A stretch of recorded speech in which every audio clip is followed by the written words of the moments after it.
talked about that enough. We know that major internal transformation rarely happen unless most people are on board.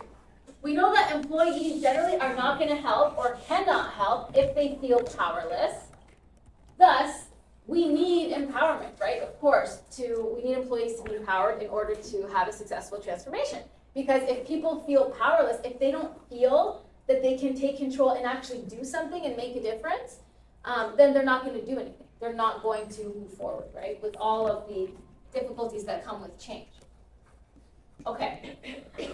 So I just mentioned this. So stages 1 through 4 is already doing a lot to empower people. However, there's still going to be a lot of obstacles that are going to present a difficulty or stop employees from creating the needed change.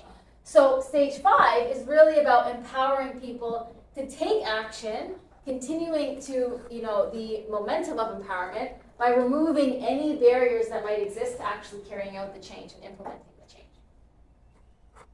So what are the biggest barriers that need to be addressed? So these are the 4 S's, okay? Structure, skills, systems, and supervisors. So these are the largest barriers that typically need to be addressed in an organization because they can work to disempower, right? So here we have employees understand the vision, okay? So they feel empowered in that they understand the vision, they actually want to make it a reality, but they feel like they can't do anything. So that's where the feeling of powerlessness comes from. But why, right? That is stimulated through something.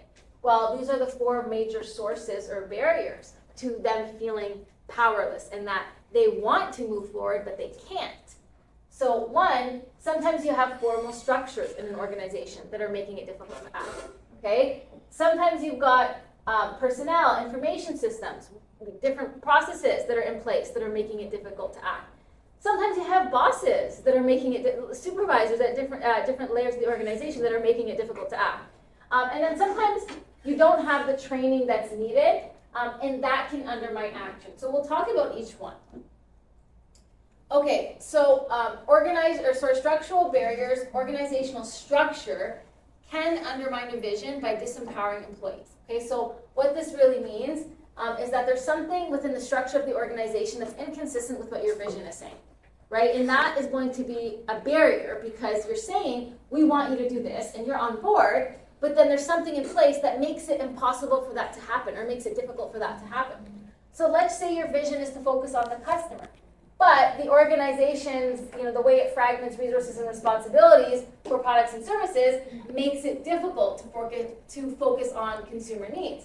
Or giving more responsibility to lower level employees. But then you've got managers and supervisors at various layers that are constantly second guessing employees. So if in your vision, you're saying you want lower level employees to have more responsibility, but then you've got a number of managers who are constantly criticizing employees and second guessing employees and not really empowering them or giving them the autonomy that's needed, well then that is basically inconsistent with what you're saying you want your change to be, right? And so again, those inconsistencies will start to disempower because people will lose faith, right? The credibility of the effort declines. Let's say you have, your vision is about speeding everything up. Obviously, there's simplified examples, right? But your vision is to speed everything up. Yet you've got independent departments that aren't communicating or sharing information, which will actually slow things down. So the idea with the message here is that if you're saying you want to do something in your vision, but the way the organization is currently structured doesn't allow that change to happen. You have to address that, right? Remove those barriers so that you can move forward with the process. That's the idea there. Now, okay, so training needs is really important. So what happens is when you're undergoing a change effort, you start to see there's a lack of training, okay? So either training it will be provided, but it's not going to be enough training or it's not the right kind of training. And the 2 main reasons is that people don't often think carefully enough about the new behaviors, skills, and attitudes you are asking from people in a change effort, right? And sometimes people, as they are in their current state, might not be properly equipped to adapt in the way that you're asking them to adapt, whether it's the way they think, the way they behave, or the skills that they need to employ. Which means, what does that mean? if you're asking if the changes that you are demanding in an organizational change context, right, are going to require people to alter behaviors, attitudes, and skills, but you have done nothing to sort of support those changes in behavior, attitude, and skills, what's going to happen? It's like being asked to do X, but you've never developed the skill set to do X. What's going to happen? Even if you want to embrace the change.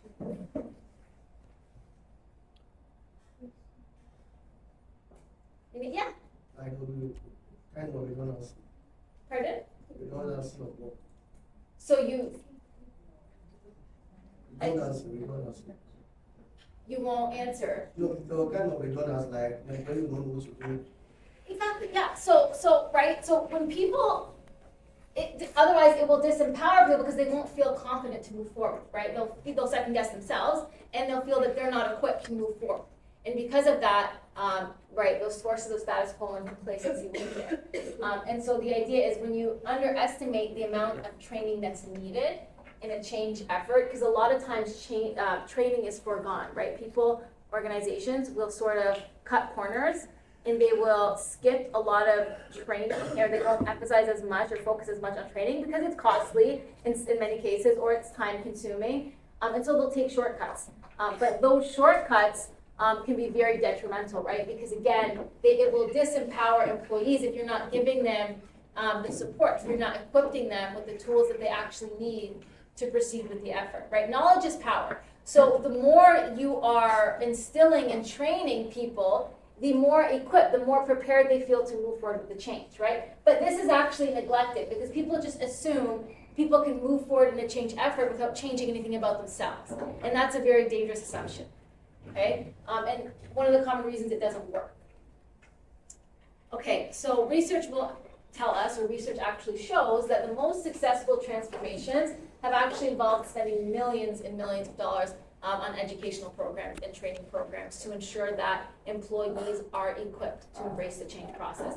And in many cases, it might not be hard skills, right? Sometimes it's coaching sessions. Training comes in so many different formats. But the idea is, if you're asking people to adapt in a way that necessitates a change in mindset and behaviors and skills, you've got to support them in that adaptation, right? You've got to provide them with what they need to give you what you want. And training and education is how you would do this, right? It's not always necessary to spend a lot of money. There's a lot of cost-effective ways to do this, but you have to at least explore them. Okay, same idea with systems, right? So when you have certain systems in place that don't support the new vision, again, this undermines action. It will disempower. So let's say you have, what do we have? So let's say you've got a vision that's sort of about, where am I here?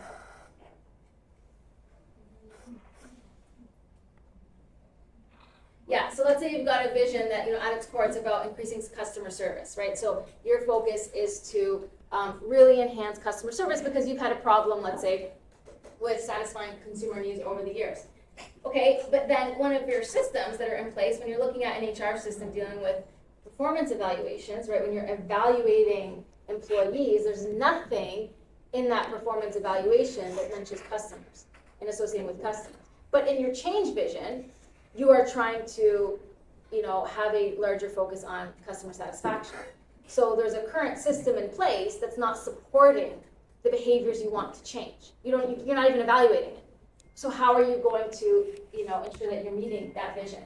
So again, it's an example of where something in place, a system in place, is inconsistent with what you're saying you want your vision to be. Obviously, you can't iron out every little inconsistency, but where you've got current systems and new visions that are seriously at odds, you have to address that.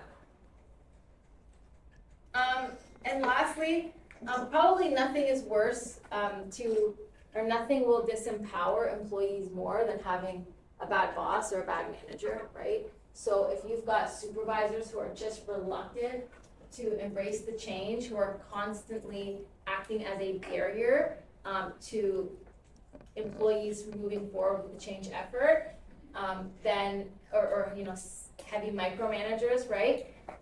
That's gonna kill empowerment. And so again, your effort is going to be subject to regression. So what do you actually do? This is obviously not an easy task because we're dealing, I know it's hot, I'm sorry. I understand it's hard to listen. It's uncomfortable. I'm having a hard time. I'm stuffed up, so it's challenging up here with this, whatever's happening in this room, the air. Anyways, I feel for you, I'll try to get through this quickly because I find it very uncomfortable in this room. Okay. I don't remember what I was saying. So what were we saying? It's the heat, everyone, it's the heat. Pardon? Bad manager. Oh, that's right. Okay, so what do you think? How do you deal with this, right? This is a difficult task. A lot of organizations, we've talked about this. There's a deficit when it comes to leadership. We've got a ton of managers out there. Not many of them have leadership skills. And so in a change effort, let's say you've got troublesome supervisors that are actually blocking the action you need from employees because either they're toxic or they're not delegating enough, or they're micromanagers, or they're not giving autonomy, or they're second guessing, they're critical, whatever it is, right? Whatever toxic behaviors they might employ or unhealthy, unproductive behaviors they might employ, the reality is those behaviors are blocking the needed action because they are, supervised, they're, at a management level compared to the employees who are trying to move forward. So they get blocked. So what do? If you're the top leadership team and you see that this is happening, what do you actually do so that employees can continue to move forward in the change effort? What would you do? What would the first thing be that if you were coming in as like a leadership consulting team and you've got an organization with troublesome supervisors that are killing empowerment and people that would otherwise have been empowered to move forward with your change vision? What's the first thing? How do you deal with this? Do you just fire everybody? Like, what would the first step be? Talk to the supervisor, talk to them.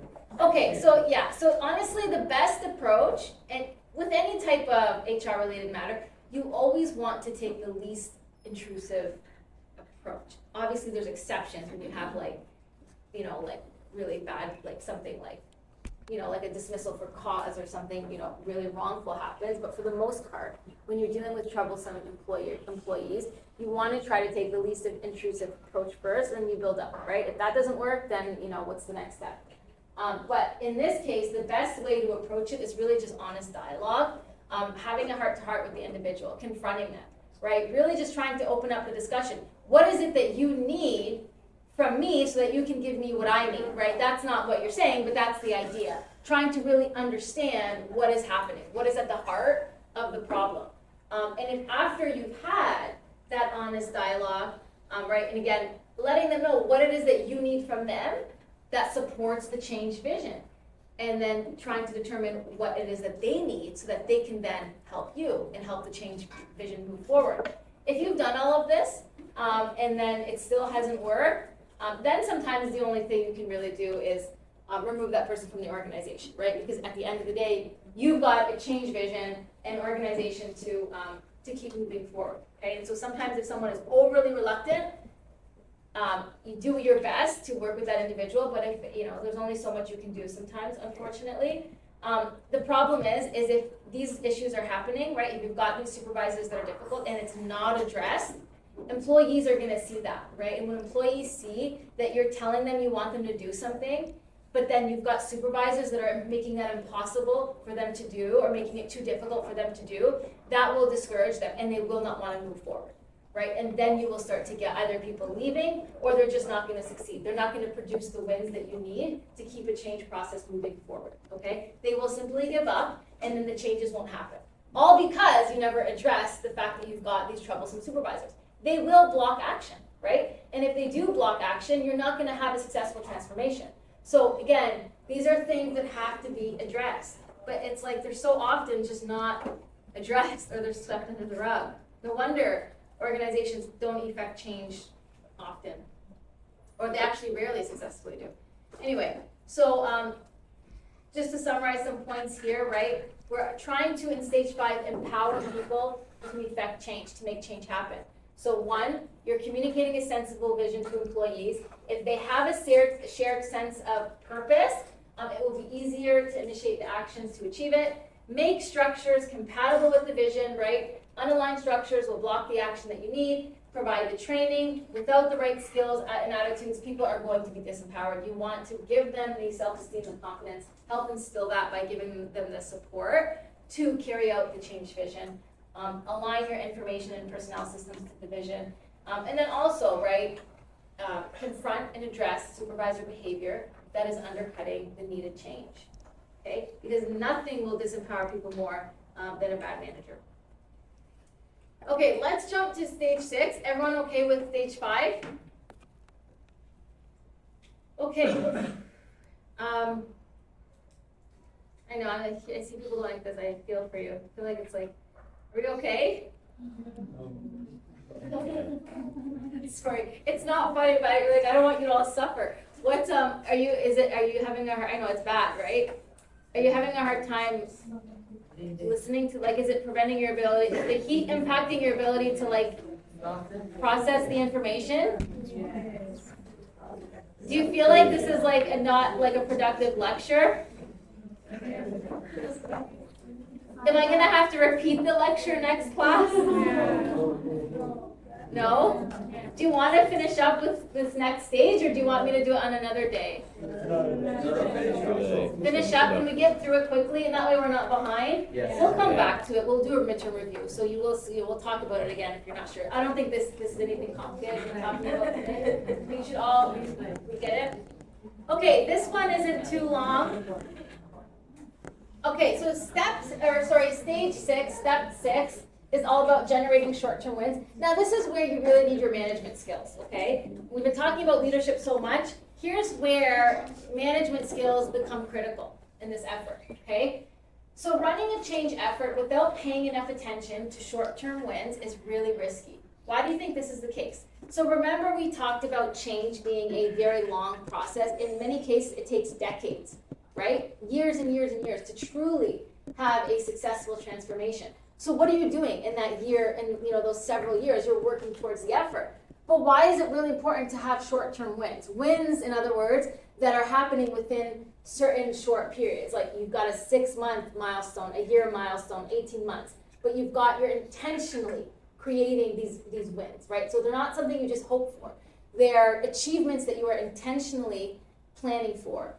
So that, why might we want to create these short-term wins intentionally in a change effort? It generates momentum. Exactly. That's the whole point. Yeah, exactly. At its core, really, you want to show people that this is working. You want to keep people empowered because it's such a long process. It's natural for people to want to give up. But when they're seeing that it's working, when they're seeing that they're achieving short-term wins, they will feel good about that achievement. And then you give them the pat on the back. You celebrate with them, but you don't send the message that it's near over, because then you lose urgency. You want to maintain urgency, but also let people celebrate those wins so that the momentum stays up, okay? So there's a balance between maintaining momentum in your change process, but not losing urgency, right? Because you don't want to send the message that the process is over. You want to celebrate the win, but keep on track, okay? So just a little example here. An insurance company has a huge re-engineering effort underway. The project is said to take 4 years to complete. So the guiding team asks itself, how can we target and then produce some performance improvements in 6 to 18 months, right? Because if the change process is going to take 4 years, there's a lot of opportunity there for people to lose momentum and want to give up, right? So look at what the guiding team is doing. They're asking, how can we specifically target for and achieve these performance improvements within 6 to 18 months? So again, short-term wins, in other words, okay? So they identified 3 areas: one department in which costs could drop significantly within a year, a process improvement that should be quickly visible to and liked by customers, and a small reorganization that should improve morale. So they've identified opportunities for changes and improvements to make within a short term, okay? So small sort of examples or small projects, let's say. For each of the 3 areas, they set specific goals and plans into the company's operating budget, right? One person in the coalition is given the responsibility for monitoring all 3 efforts. So you've got these 3 mini projects that are reviewed at least once every 60 days. And then realizing these improvements within a short time frame is a challenge, But the fact that there was someone actively managing the performance issues allowed the team to carry through and achieve these wins. So this actually happened, right? This is a real case example. So creating the wins gave the guided coalition concrete feedback about the validity of their vision. For all those who worked so hard to produce the change, planning for these wins gave them milestones, right, that they could look forward to. And then obviously when they achieved the wins, they were allowed to sort of feel rewarded and feel good about it and celebrate those achievements, okay? And so what's the message from this case? What's the message that I'm trying to get you to see from this case? Why it's so important to create short-term wins? Or even some of the features of short-term wins. Motivation. So it's to motivate, yes, you want to keep motivation high. Pardon? To keep employees, that's the momentum, right? But also, notice how they're actually specifically planned for, right? So you're not just like there was someone monitoring the project. So you've actually intentionally created 3 mini projects. And you had someone monitoring and reviewing because the idea is you want to make sure they get achieved.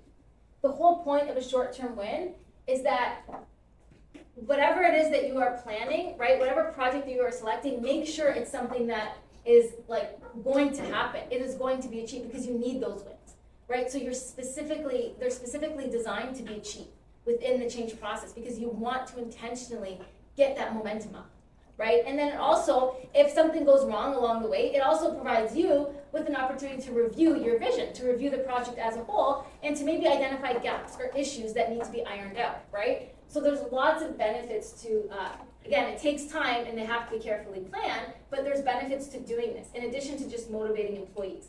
It lends credibility to your effort as a whole. To all the people that are still resisting, it shows them, look, we can do it, right? Look, we've got these projects we've succeeded on, let's keep moving forward.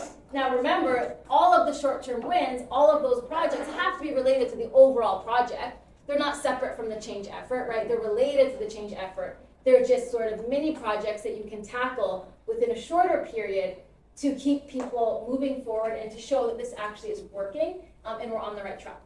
So what are some examples of good and not good short-term wins? So what's not really a short-term win? These are all positive things, but they're not a short-term win. So short-term wins actually mean something, right? So having a good meeting, getting 2 people to stop fighting, producing a new design that the manager thinks is great, sending 5,000 copies of a new vision statement around the company. These are good things, but they are not short-term wins. Short-term wins are more calculated, right? They're more intentional. So what are some characteristics of good short-term wins? They're visible, they're unambiguous, so they're clear, and they're clearly related to the change effort, the overall effort.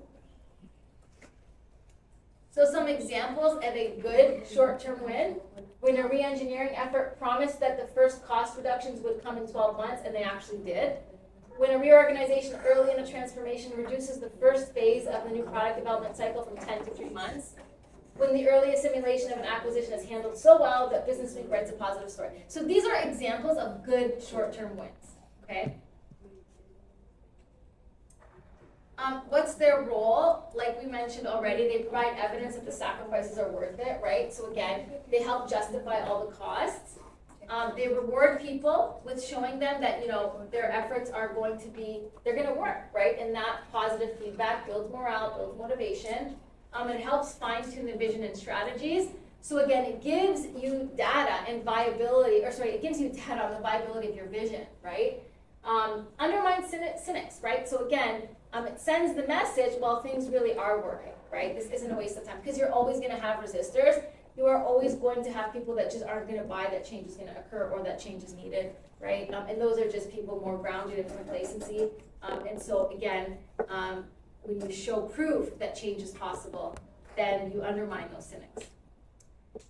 It provides, bosses sort of with evidence that the transformation is on track, like I mentioned, and of course it builds momentum.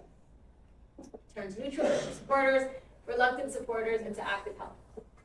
Okay, this next slide here, let's just look at this example, and based on what we've talked about so far, I want you to identify what the problem is, okay? And this is just helping you understand, what are we talking about when we're talking about short-term wins, okay? What is so particular about them? Here's a conversation. So question, what kind of evidence do you think we'll see in 24 months that all of this is on track? Answer, there are 4 to 5 possibilities, says a member of the Guiding Coalition. Question, possibilities, answer, yes, with a little luck, costs will be significantly down in either the order processing areas or the order fulfillment group. Question, a little luck. Yes, if marketing can get its act together fast enough, we might see some real revenue increases by then because of the new niching strategies. You might, yes, and it's possible, I suppose, that the new ad agency, we're selecting one now, will have implemented enough of the TV strategy to show measurable market share improvement. Question, it's possible, yes, any of that might happen. So looking at the question and answer, what are the answers to the questions that are being asked of a member of the Guiding Coalition in a change effort? Okay, so now there was a problem in this Guiding Coalition's approach to short-term rentals. What was the problem? The words they use are very ambiguous. The words they're using are very ambiguous. It's like they're depending on luck. They're saying it's Yes. possible, I suppose. And what's the problem with that? It's not a plan. It's not planned. We just talked about short-term wins have to be planned, right? Again, it's not just hoping for that because you need to build that momentum, right? You have to actively target these improvements. Okay, so the point, right, is that short-term wins don't simply come about as a result of luck. They're not something we should hope for. They're not possibilities, right? You actually have to plan for those wins, you organize accordingly, and you actually implement the plan to make it happen. That's where your management skills are going to be very helpful, right? The whole point of this is that you are getting visible results to lend credibility to your overall change effort. Otherwise, what's the point, right? You need to see that what you're doing is working. Okay, so you have to actively plan. But you can't do that with the process as a whole because it takes so long to anchor change. It's gonna be a usually multi-year project. But you want to celebrate and you want to show that it's working much, much sooner. That's the whole point of short term, okay? And so you might think that this is obvious, but why is it not done? Right? If it's so obvious, why do most people not do this? So there are at least 3 reasons. People don't plan sufficiently because they're just too overwhelmed. They don't even think about it, okay? Because it takes time. People don't try very hard to produce the wins because they believe you can't produce major change and also achieve excellent short-term results. So again, they won't even bother. Or maybe you don't have enough management, okay? Because this is where you need the planning, organizing, and controlling to have sufficient results. Okay, and so this is again where you'll need the role of management, okay? And this basically shows that the process of transformation is not just about having good leadership. You do need both. Leadership is more focused on the long term, while your managers are more focused on the immediate future, okay? So that's why for any successful organization, you need both good leadership and management. But at its core, you need more leadership because of everything we've talked about when we're talking about status quo, tradition, just how powerful those forces are that are working to keep people complacent, right? Leadership is the only thing that can pull people out of that. But on top of that, to be successful, you still need the management skills and you need managers, and there's a role for managers in this overall project as well, okay? So you need both. Okay, so thankfully, I know for you, we're done with the lecture. So for next class, let me just try and explain this so that way you are prepared for next class. Let's look, I'm gonna actually pull out the case because I think it's just easier. So if you look on, and this is for another 5 marks, okay? So completing this gives you 5% participation. Definitely you want to ensure that you are preparing and partaking in the activity, okay? So this is the case that I've posted. I want you to read the background, and then you'll see at the end, right? At the end of the case, after you read it, something's happening in this organization, okay? And they're gonna have to undergo major change, surprise, surprise. And you are being brought in as a, look at it like an HR consulting or leadership consulting team, or you're part of this leadership, we'll say leadership consulting team, okay? And you're being brought in to basically help the company or help their leadership team make decisions on what to do next. And you'll see how this case ends, there's multiple things that are happening. And based on what's happening, based on what you think the biggest issues are, you are gonna have to make recommendations for what they should do next, okay? And so what this case is asking you to do, you're gonna basically, so the management team is gonna give you 37 different action items. So they're basically saying, here are all the things we're thinking of doing, okay? And as the consultants, you're gonna recommend how much you support, well, basically what you support in terms of them moving forward, okay? So there's 37 different action items, different actions, okay, that they are suggesting they should do, and you're gonna rank each one, okay? So you're gonna either rank it as very important, do it right away, which would be 1, or it's worth doing, but might take more time to start planning it, so not as important. Number 3, yes and no, it's gonna depend on how it's done and what else is going on, so kind of like a maybe. 4 is it's not very important, that might be a waste of effort, and then 5 is no, please don't do this at all, okay? So for each action item you're gonna rank the importance based on these 5 categories. Does that make sense? So I'm gonna ask you to do it individually first, that's what you're doing before next class, and then next class, I'm gonna put you into teams, and with your team, you're gonna come to a consensus, and I'm gonna have a sheet for you to fill out, probably on a laptop, so most of you will have, at least one person will have a laptop, which is all you need.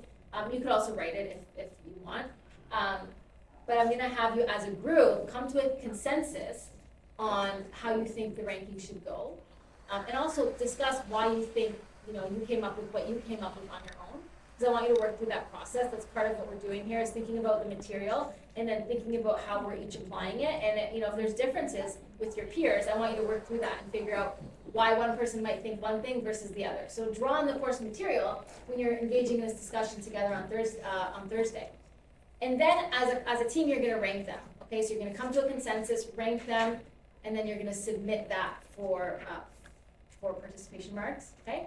And then on Tuesday of next week, we will take it up as a class, and we'll go through what you've all come up with, and then what some of the more ideal responses are, right? So there's not necessarily a right or wrong, but there are ideal answers, which we'll go through. Okay, any questions on what we're doing for next class? So originally, I would have given you today's, time to read this case in class, but you probably want to go somewhere with air. So, by all means, do what you have to do. Sorry about the uncomfort and the air quality and the heat. I'm not sure why it's like that, but do get some fresh air, and I'll see you next class, okay? Thank you.